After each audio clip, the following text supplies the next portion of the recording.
Still getting used to this. Planning and Zoning Board meeting for Tuesday, September 8, 2020. Called to order. Can we have a roll call? Greetings, everyone. Okay, Board Member Barnes. Present. Okay. Board Member Hibbert. Claudienne is present. Okay, thank you. Okay, Board Member Mangum. Present. Board Member Tydus. Present. Chairman Guerrero. Present. Okay, attendance confirmed. Okay. Can we stand for the invocation and pledge?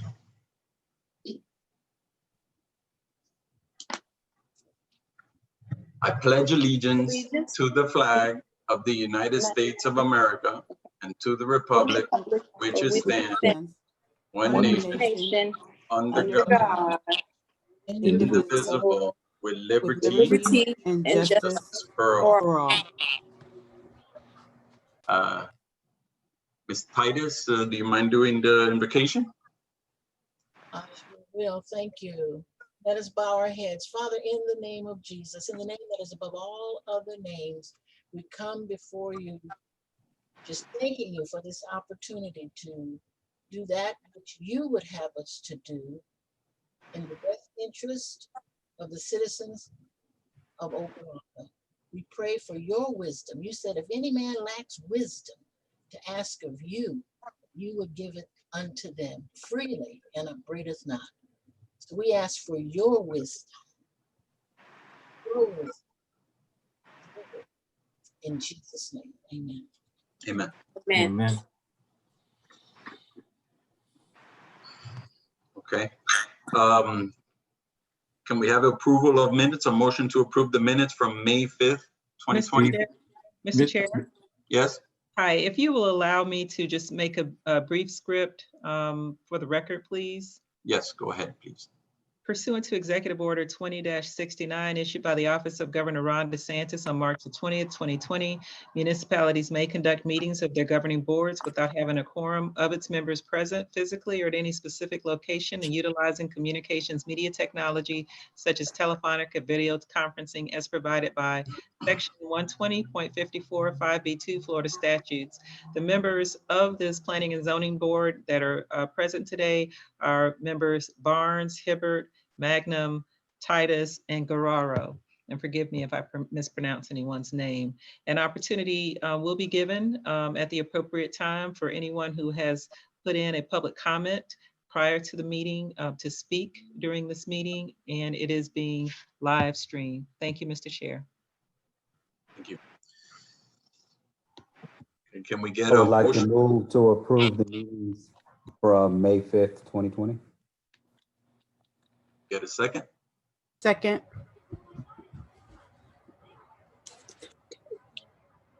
Okay, Board Member Barnes. Yes. Board Member Hibbert.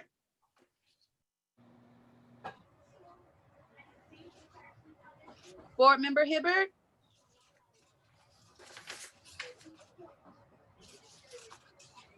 Okay, she's online, but she's not responding. Okay, Board Member Hibbert, could you unmute yourself, please?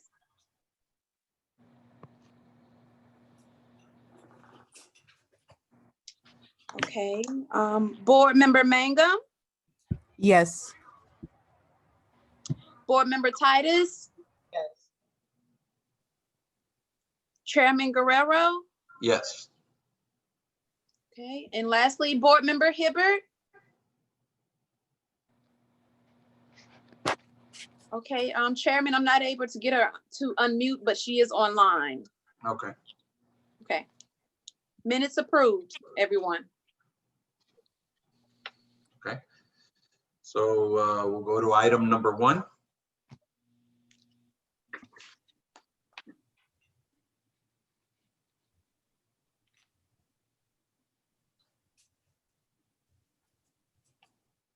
Mr. Chair, members of the board, this is Gregory Gay, Director of Planning and Community Development. Items 1, 2, and 3 could be considered as companion items because they are all basically relating to the same property. This is an item for and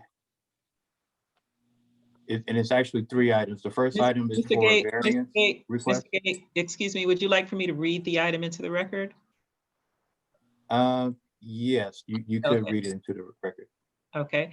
The first item is a request of the Planning and Zoning Board of the City of Opa-locka, Florida, recommending variance request approval for the construction and operation of a vehicle carrier facility on the property located at 2395 Alabama Avenue and identified by folio 082122-002-0580 in the I-2 zoning district, providing for an effective date.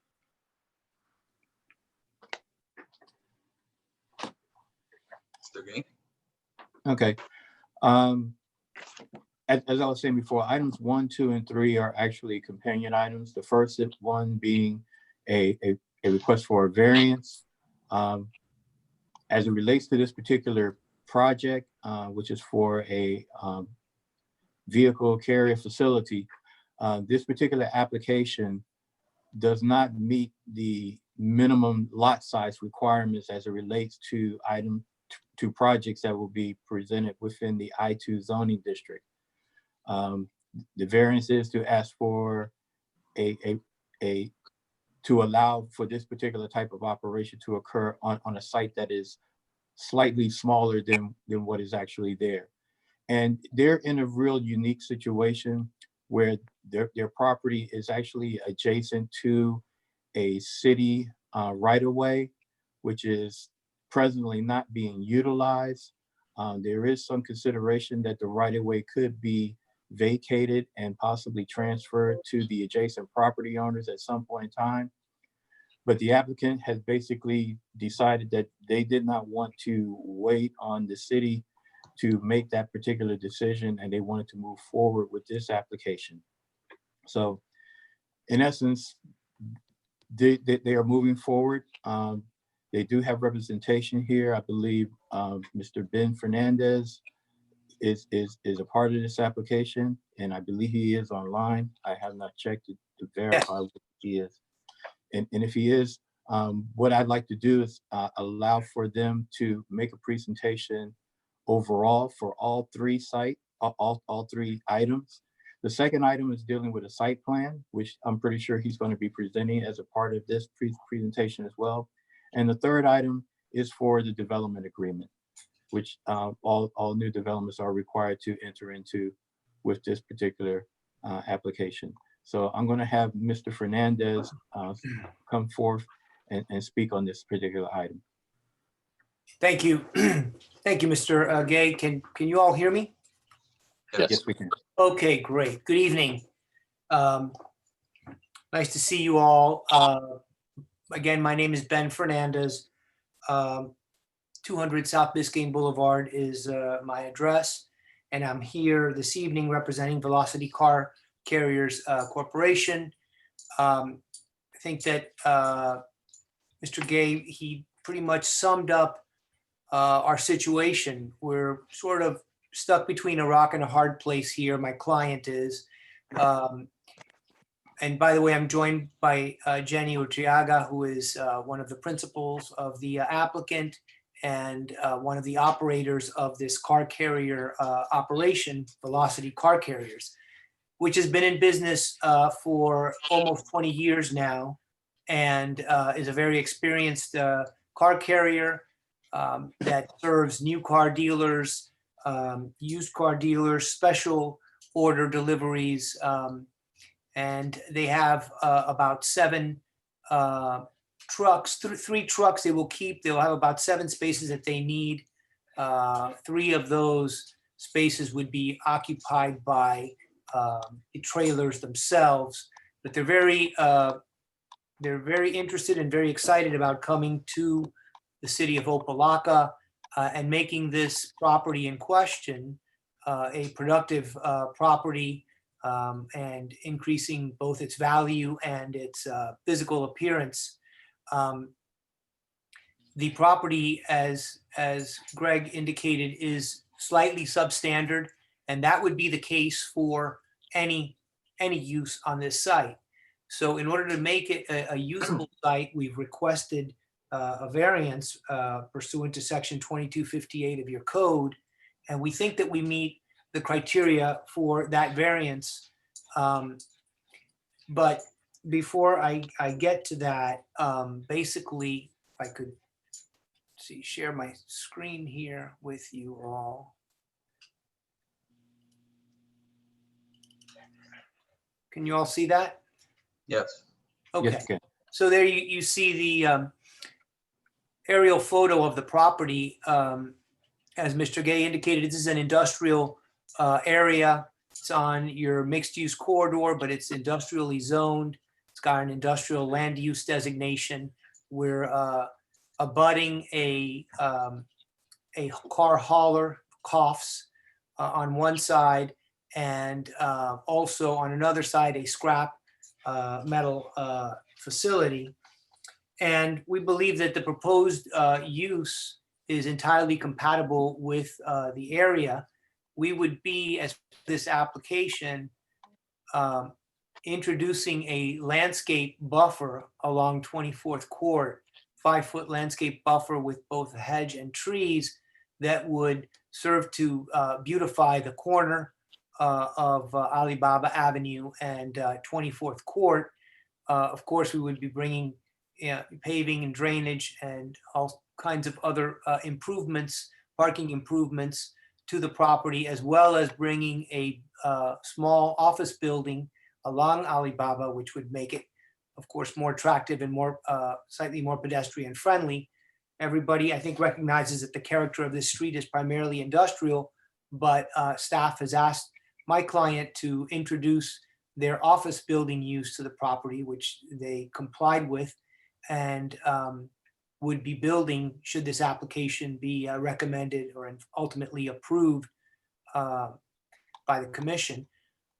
We believe that we meet the criteria for a variance because this is a classic hardship situation. The property is the size that it is, slightly under the 20,000 square feet that is required by the zoning district. My client purchased the property that way, and they're doing what the only thing that they can do at this point, this and apply for a street closure.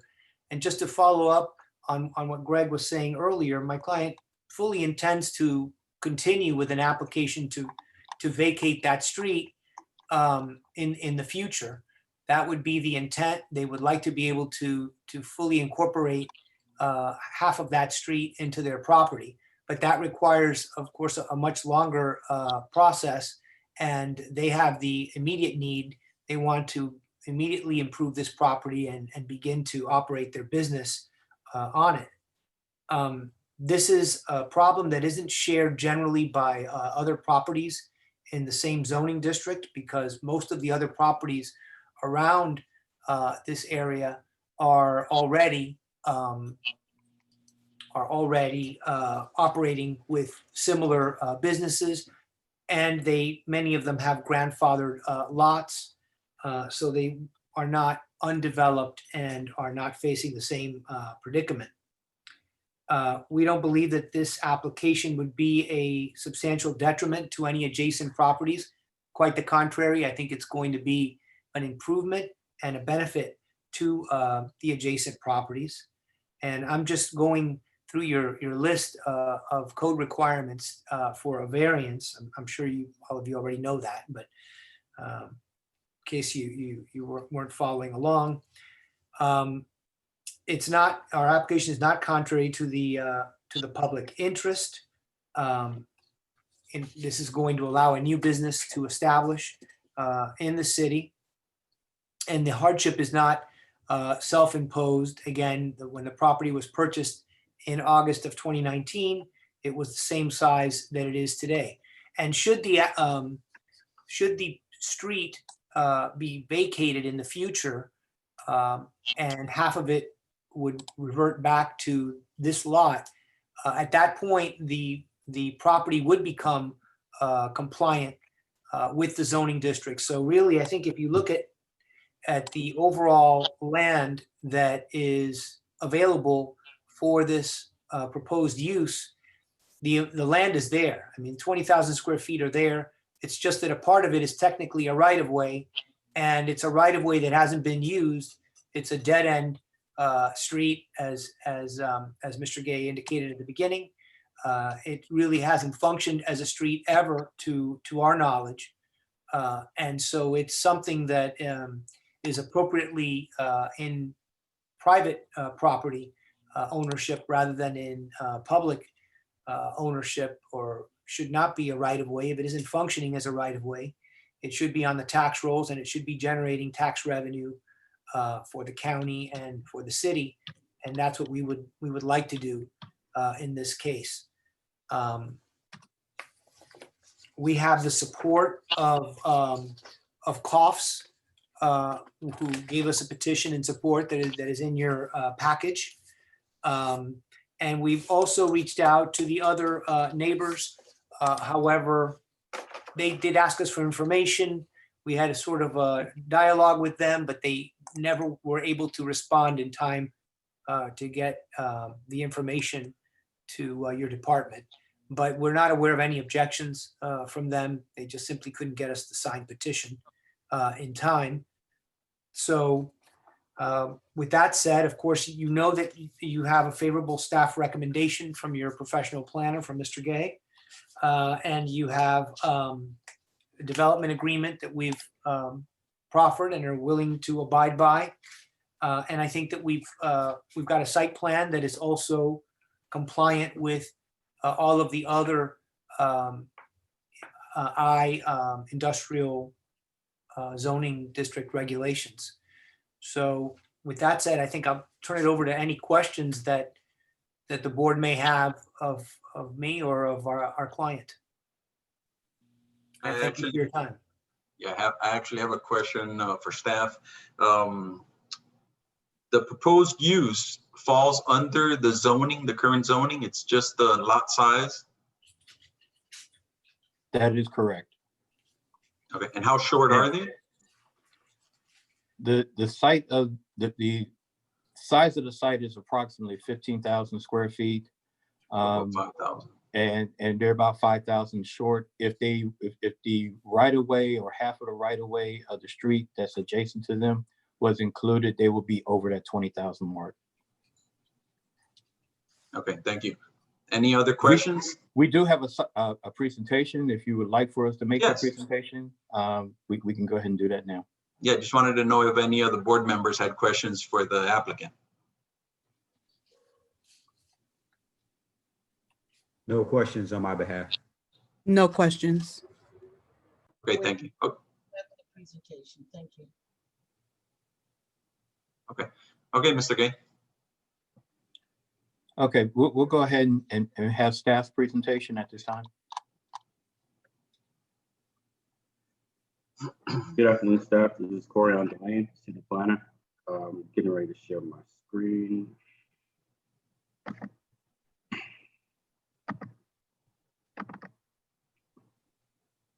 Can everybody see my screen? It's coming up now. Now I can. Okay.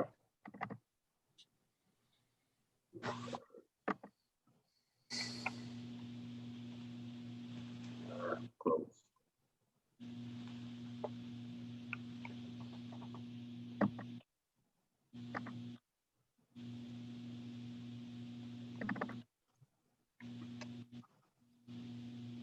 Give me a second. Okay, here we go. All right, this is a presentation on the Planning and Zoning Board, September 8th, 2020. Item number 1, Velocity Car Carriers LLC. And this is a resolution of the Planning and Community Board of the City of Opa-locka recommending variance request approval for the construction operation of a vehicle carrier facility on the property located at 2395 Alibaba Avenue, identified by folio 08-2122-002-0580 in the I-1 zoning district, providing for an effective date. The applicant has forwarded over a variance request, and the applicant intends to operate a vehicle carrier facility on the property, which is a car transportation business that requires the use and storage of trucks on the property. The applicant intends to develop property with a surface parking area for up to 7 trucks and a small office of approximately 420 square feet. The proposed plan meets certain applicable zoning criteria, except for the lot size, where the property falls short of the minimum 20,000 square foot requirement. Attached here is a map showing the area where, as their legal counsel mentioned, the surrounding area is in fact all I-2. However, as they mentioned, a lot of other properties have already been grandfathered, and this particular piece is not.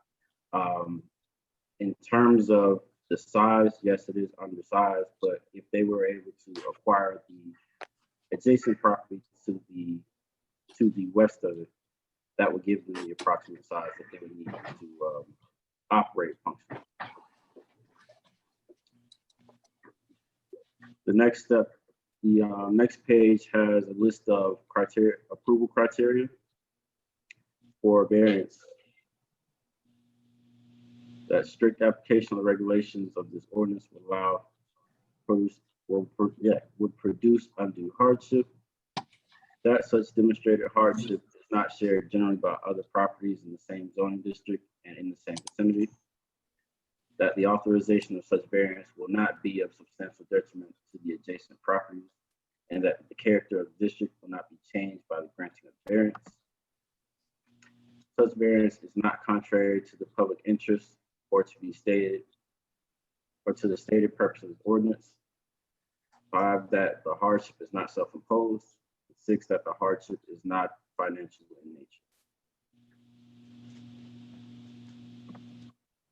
With that being said, in terms of the lot size alone, staff does not recommend approval of this variance request with any modifications or any conditions that may be approved by Planning and Zoning Board. And with saying that, staff is in full support if the property owner does acquire the adjacent lot, which would be able to allow for the operation of this trucking facility.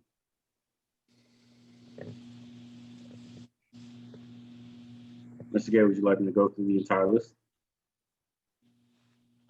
Yes, let's go ahead and we can do them all, and then you can vote on them individually if that's okay with the city attorney.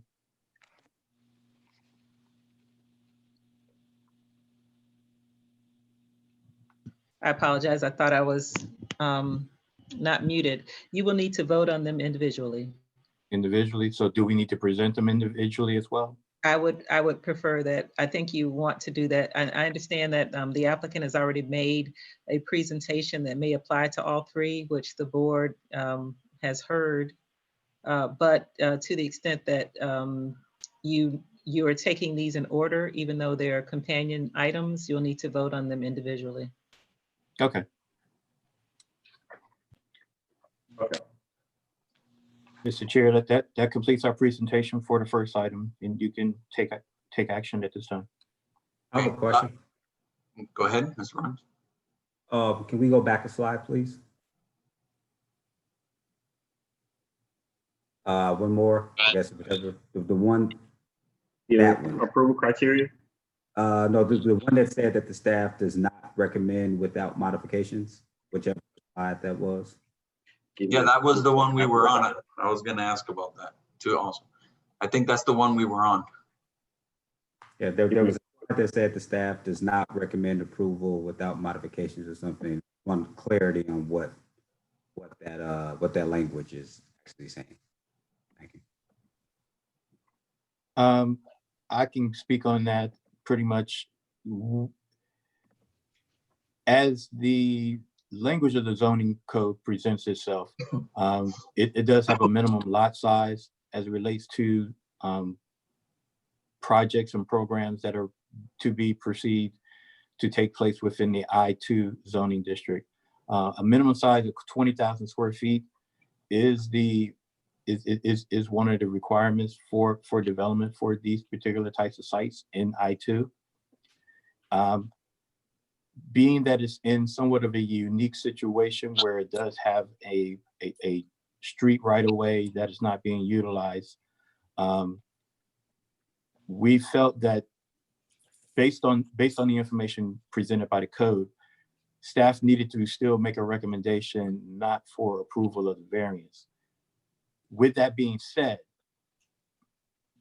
we still feel that there is a need for the closure of the adjacent street right of way and all those other particular actions to take place.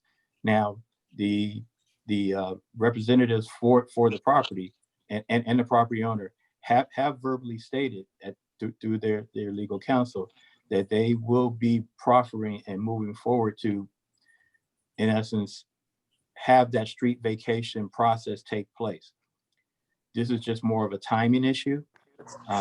They need to go ahead and get the property operating actively, and that is one of their concerns, that they can pretty much get things moving forward now, and then once they're operational, then do the application as it relates to vacation of the street right of way and closing for those particular area of the property.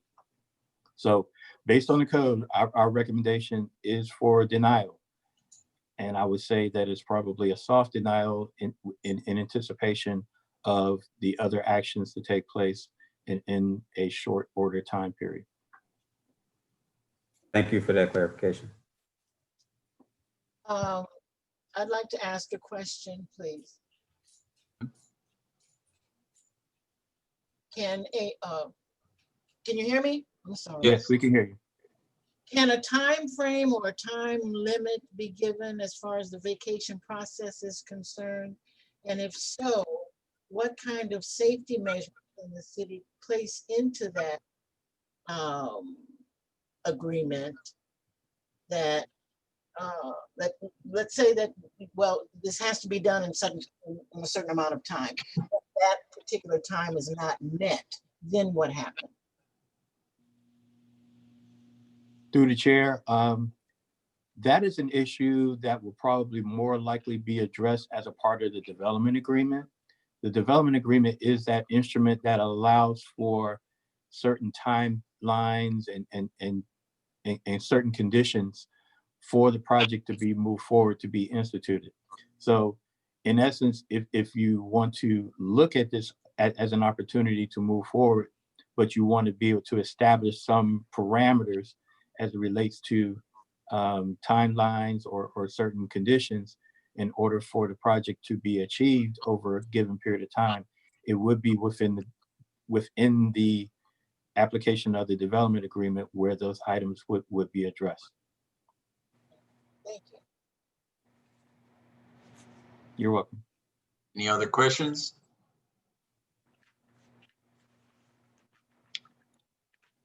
Can we get a motion on the item number 1, the variance?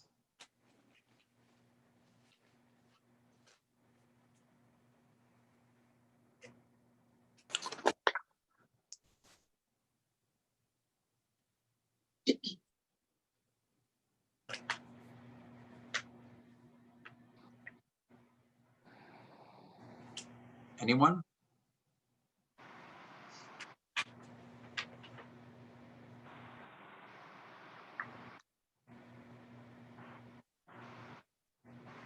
Mr. Chair, Yes. if I may just say on behalf of my client that we would be amenable to the sort of condition that was just mentioned regarding a time frame, if that's suitable. It is fully our intent to seek the closure of the property.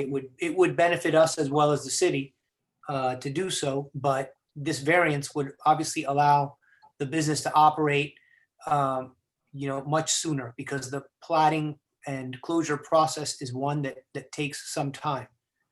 So with that said, we would ask for your support, and we would be amenable to a condition that the board felt would be appropriate. Thank you. Well, let me ask staff a question. If we were to approve the variance or move it up, and then in the developer's agreement put a stipulation where they would need to have the vacation of that right of way, it's still, they wouldn't be able to operate before, right? That is an issue that we've had some challenges with. Because in essence, if we were to allow for the operation to begin operating, then the real question is there even a need for the street closure to actually proceed forward? So that's one of the issues that we've had conversations with the representatives for this particular property.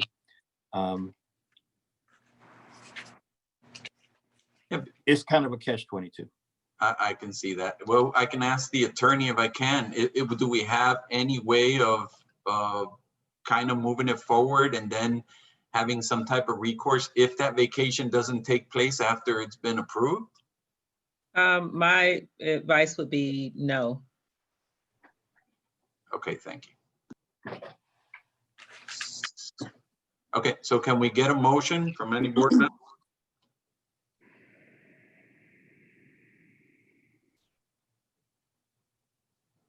So my question is, the motion can be to deny this particular variance as well, correct? Yes.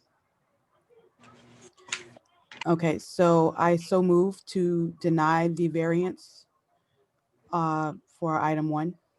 Can we get a second?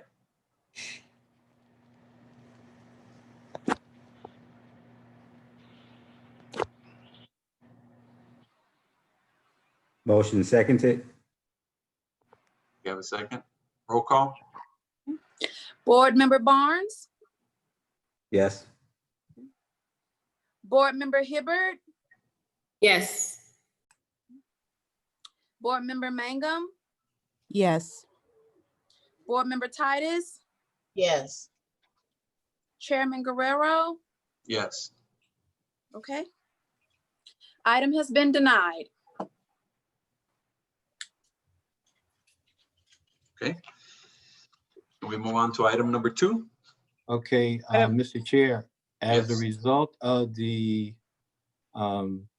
denial of the variance, I'm not sure that we're in a position to even hear the other 2 items because they were pretty much contingent upon the approval of the variance in order for those items to move forward. And if it would be so in order, we would basically to Mr. forego K. those 2 particular items. If I may ask, through the chair, this is a recommendation, as I understand it, that goes to the full commission. Is that correct? Yes. That is correct. So should the commission decide to vote differently than the board, then it would be appropriate for them to also consider the companion applications. So we wouldn't want to be in a position where we would have to begin all over again. It's just ridiculous to have to file an application again, to gain the same approval. I would ask you, if you care, to deny all of them, but let them go forward to the board so that the board can make their decision. If it's the city's position that they want to force an applicant to wait close to a year in order to be able to establish a business on the property, when they're have been dealing in good faith for several months, then that's the prerogative of the commission. But we would ask you to at least take action on it so that they have the opportunity to see the entire application, all 3 applications. Thank you. And if I may, Mr. Chair, Yes. I would agree with that. I think you do want to keep this moving forward, just based on the current state of the law in Florida and Yes. land use issues. Yeah, the way I understand it, if we deny the variance and we can approve, if we see so fit, the developer's agreement and the site plan with the condition that the vacation must occur. Am I correct in thinking that way? That is not on the table, but I'm certainly staff can revise its resolution that's being brought before you to address the issue and the intent of the board. Okay.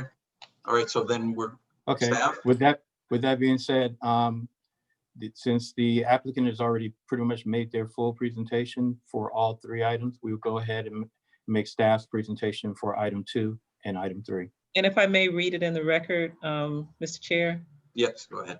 The second item is a resolution of the Planning and Zoning Board of the City of Opa-locka recommending final site plan review approval for the construction and operation of a vehicle carrier facility on the property located at 2395 Alabama Avenue and identified by folio 08-2122-002-0580 in the I2 zoning district, providing for an effective date. Thank you. Okay, Mr. Delane will make the presentation.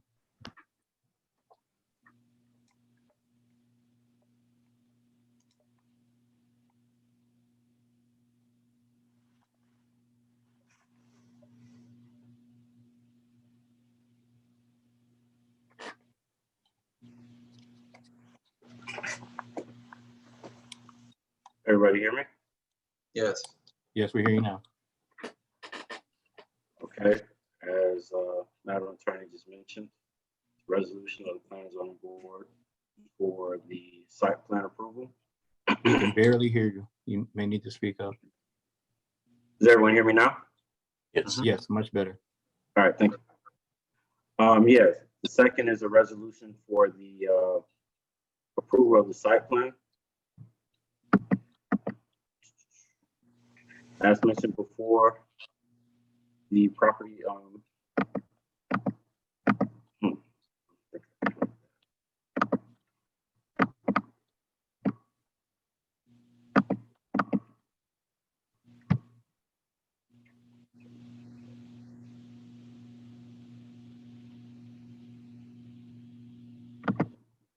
excuse me, I'm trying to run this through real quick.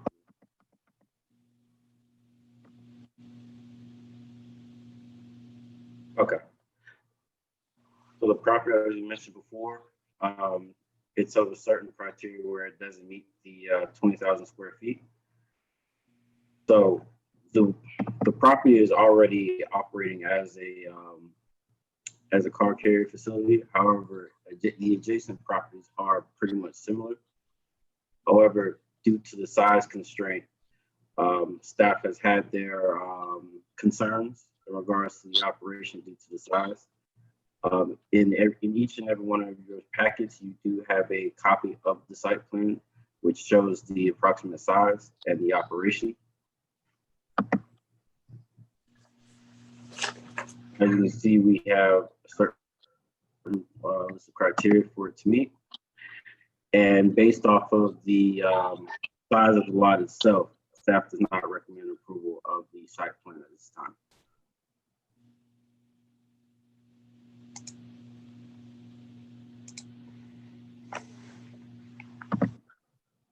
Okay, staff is available to answer any questions that you may have regarding the site plan.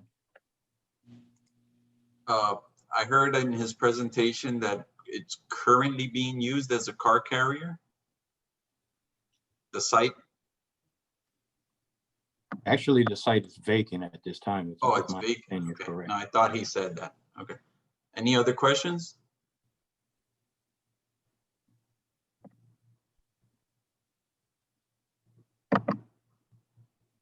I just have an observation that I just wanted some clarification on.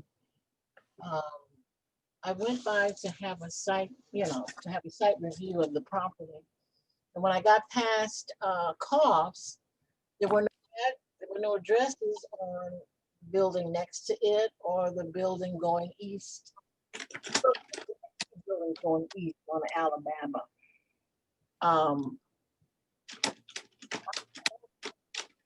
That's a postal, and I would imagine a code violation that there should be some addresses on buildings.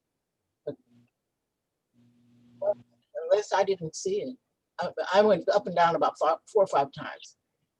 And if it had not been for the photograph in my packet, I would not have, of which I looked at after I came back from looking for 2395 Alabama Avenue, did I discover that there was a picture somewhere.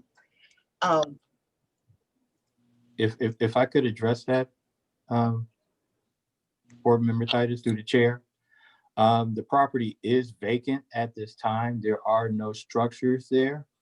There is a presence of a wall or fencing, which is probably what you saw, which prevented you from actually seeing into the property in order to get a better sense of what is being proposed to occur on there.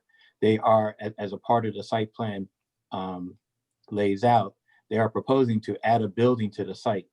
And that building would be closer to the Alibaba portion of the site and actually facing onto the street. That is one of the things as a part of their site plan that they would desire to do. In addition to that, there's a significant amount of landscaping that they would like to have placed on the site, as well as the access to the site will actually be from Alibaba. So you would have to pretty much kind of rely on intuition to basically have a better understanding of what is to occur on the site should this item be approved.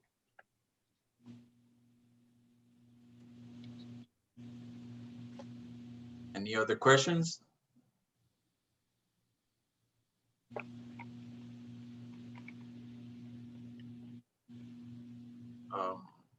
Can we have a motion to approve or deny item 2?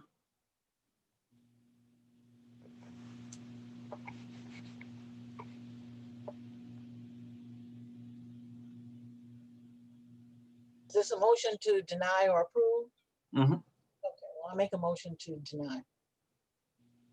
Can we get a second?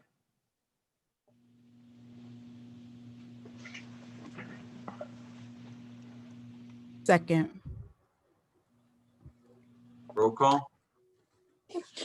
And Board- Mr. Chair, before you begin, Yes. I just want to incorporate, as a part of it, we'll be incorporating within the final resolution, if it's okay with the board, reference to the actual site plan and reference to, there was one item that had to do with reference to plats. So the site plan and plats will be attached and incorporated as a part of the resolution. Thank you. Thank you. I have one question for you before we move forward. Should I open the public hearing in these Zoom meetings? Yes, sir, you should. Okay, so I should do that now before we vote on the thing, right? Yes, sir. Okay, so we're going to open public hearing. If anybody's for or against for item number 2.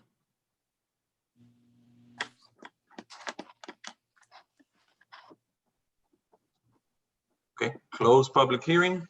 And now we have a motion and a second, and we're waiting on the roll call. Okay, Board Member Barnes. Yes. Okay, Board Member Hibbert, Yes. Board Member Mangum, Yes. Board Member Tydus, Yes. Chairman Guerrero. Yes. Item 2 has been denied. Okay, so we'll move on to item number 3. If I may read it into the record, Mr. Chair. Yes. A resolution of the Planning and Zoning Board of the City of Opa-locka, Florida, recommending development agreement approval for the construction and operation of a vehicle carrier facility on the property located at 2395 Alabama Avenue and identified by folio 08-2122-002-0580 in the I-2 zoning district, providing for an effective date. Thank you. If staff cares to add on this particular item. Yes, Mr. Delaney will be making a presentation.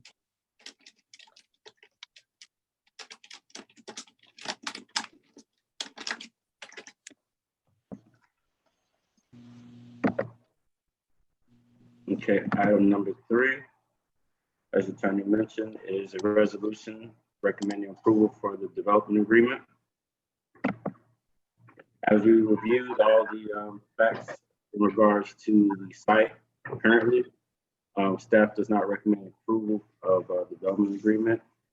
And this is due to the previous items not reflecting what the code is requesting in terms of the lot size.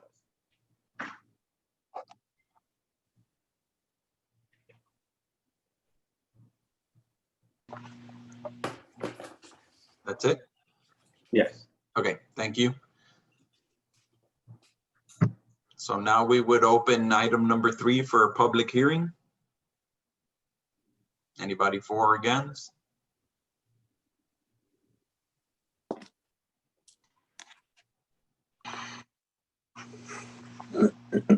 Public hearing closed. Can we get a motion on item number 3? I move to deny item number 3. We get a second?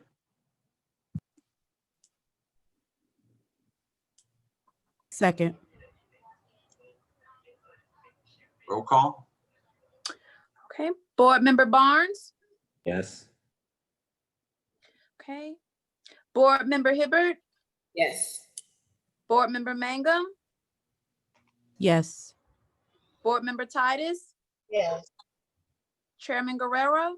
Yes. Item number 3 has been denied.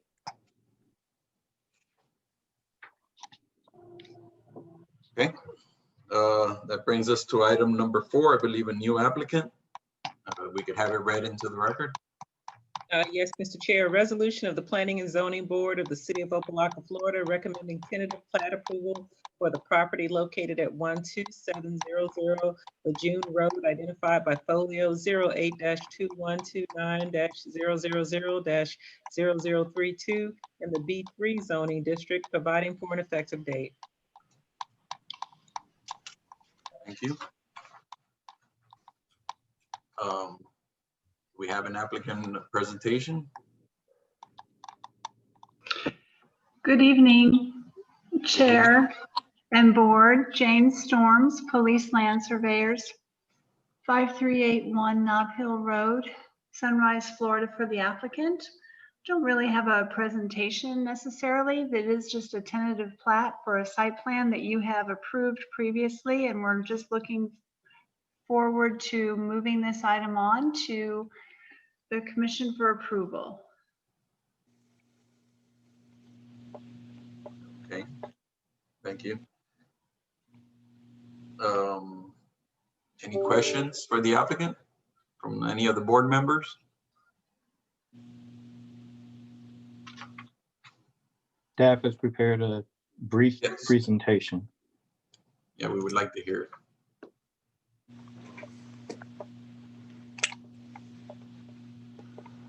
Okay.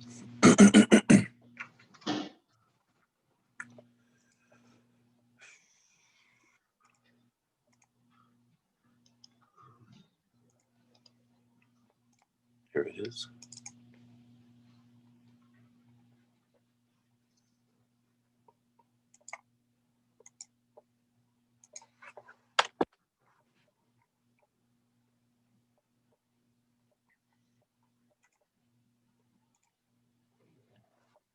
Are you able to see this? Yes, we see it. Fantastic. This is a presentation for the tentative plat.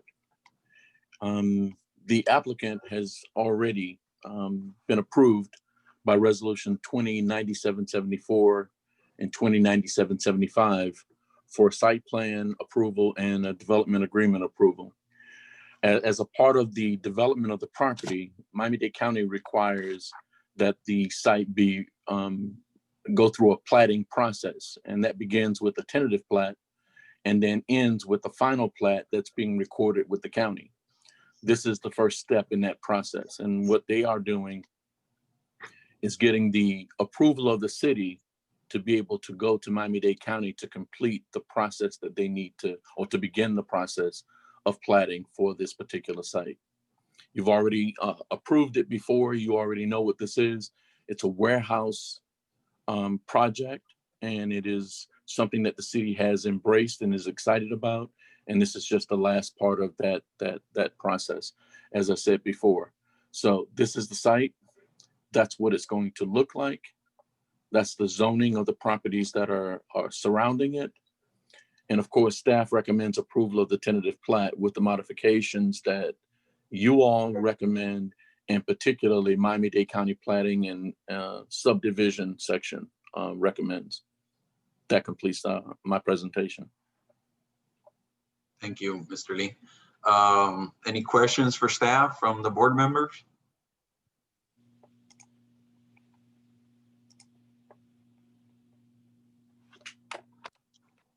All right, so at this time, I'm going to open item number 4, the public hearing. Anybody for or against? Any opinions?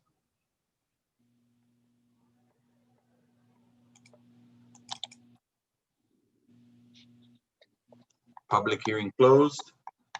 Can we get a motion to approve or deny item number 4? I make a motion to approve. We got a motion to approve. Can we get a second? Second. Roll call.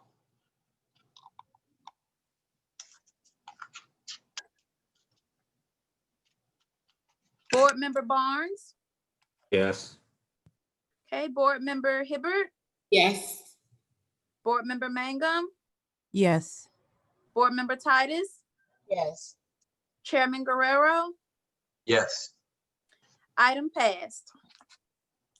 Thank you, everybody. Have a good evening. Thank you. Thank you. Thank you. Thank you. Okay, and that brings us to item number 5, our final item on our agenda. Can we have it read into the record?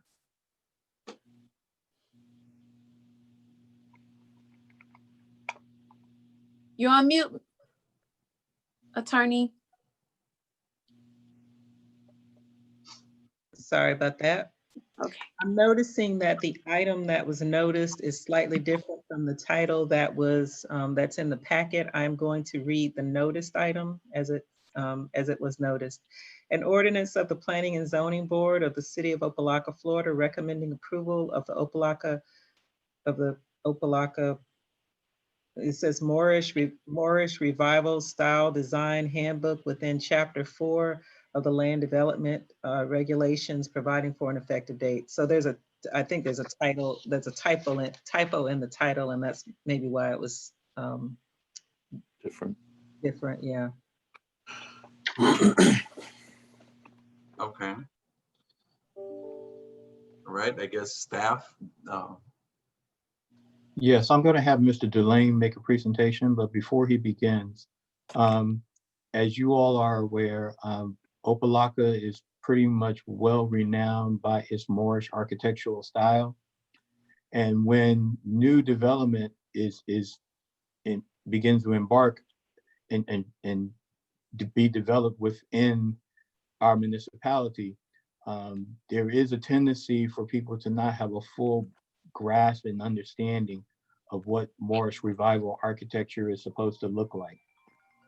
A lot of people may have an opinion that, Moorish architecture is very similar to Mediterranean architecture, which is similar to Middle Eastern architecture, which may be similar to Egyptian architecture. And even though there have some similarities, there are some distinct differences for those particular architectural types. We as staff basically looked at it as an opportunity to actually do a design handbook so that we can have this as a guiding tool to assist developers and architects and engineers and even people who are looking at modifying their existing homes, to give them a document in order to guide them and provide some assistance as to what the visual appeal of Opa-locka should be like, and how the Moorish architecture can have an impact on the design. As you know, that we are the city is known as the place that has the largest amount of Moorish Revival architecture in the United States. And that's something that we want to be proud of, and that's something that we want to continue to promote as a architectural style, just as you have other communities like Coral Gables that have a architectural style. Miami Beach has an architectural style. Our own sister city, Miami Springs and Hialeah, they all have distinct architectural styles that was created as a part of the way of enticing people to come to those particular communities. So we want to continue with that and actually have a document that speaks to those particular styles. Mr. Delane is the person who has been shepherding this particular process for quite some time and put together this particular document. So I'll have him just give a brief presentation as to what the document entails. Thank you.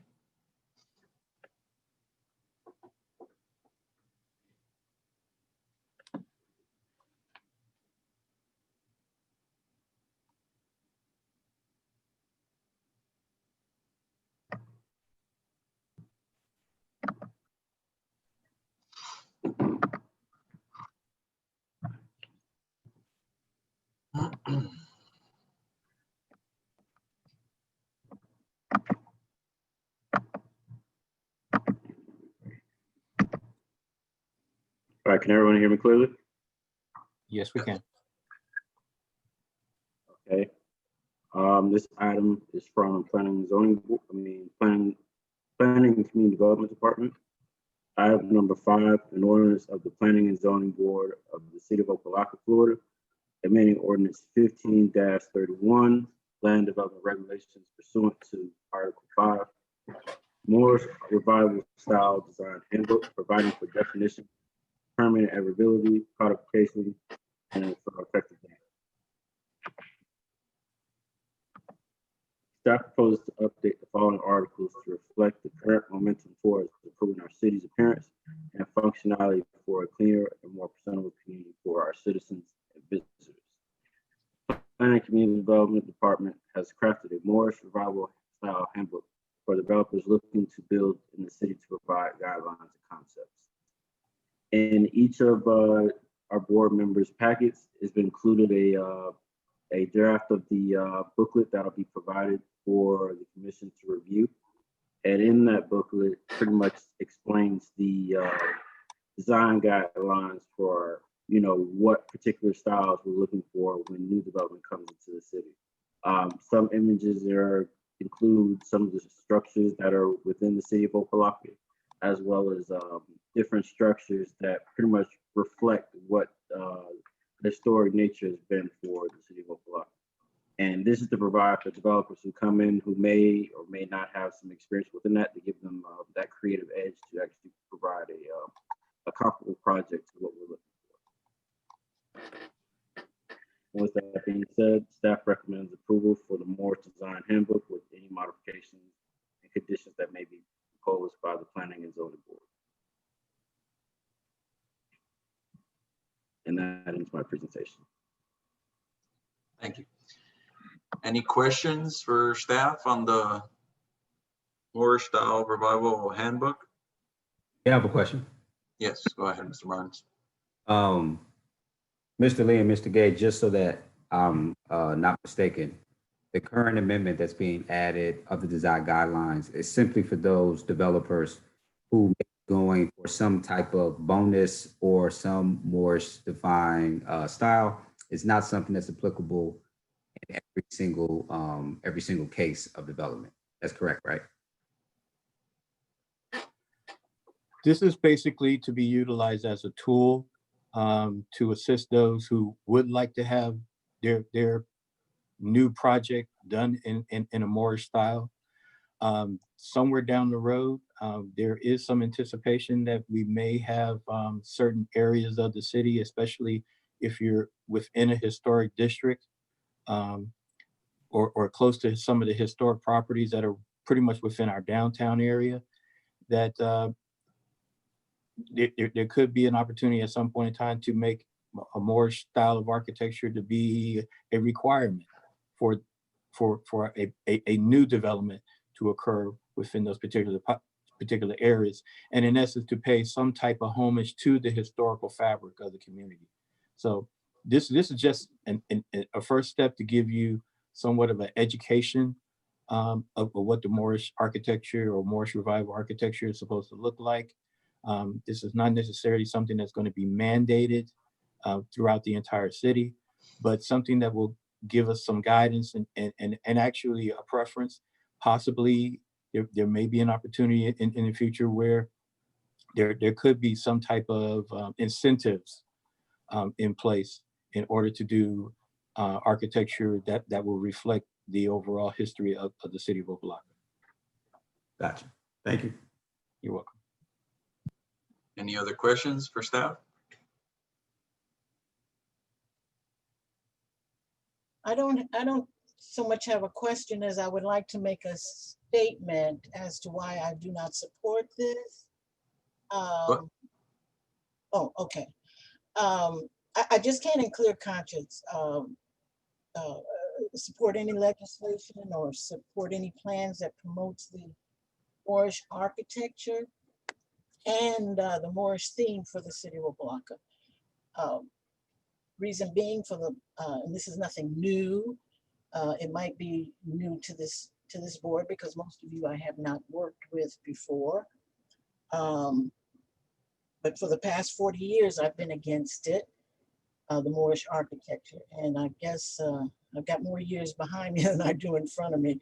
So I'll probably go to my grave against it. I've shared in the past the dark side of Glenn Curtis and his reasons for the Moorish architecture or the Moorish theme. I've shared in the past the dark side of Moorish architecture. And I just feel that as a community, we're not representative of Glenn Curtis and his philosophy, and we're not, or are we representative of any Moorish architecture? I can't relate to it. I'm just speaking personally.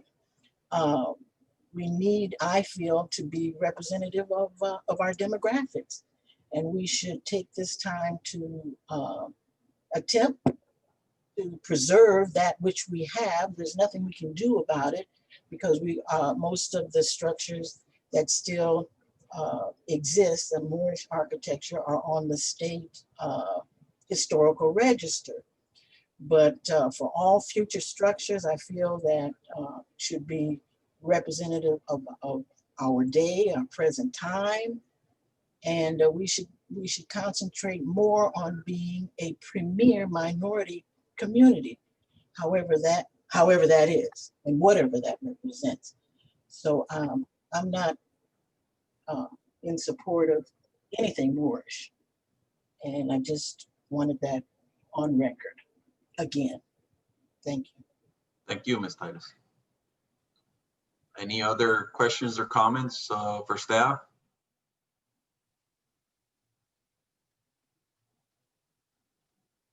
Okay, we're going to open item number 5 to public hearing.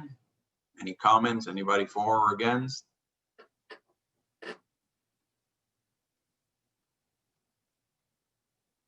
All right, public hearing closed. Can we get a motion on item number 5, either approve or deny?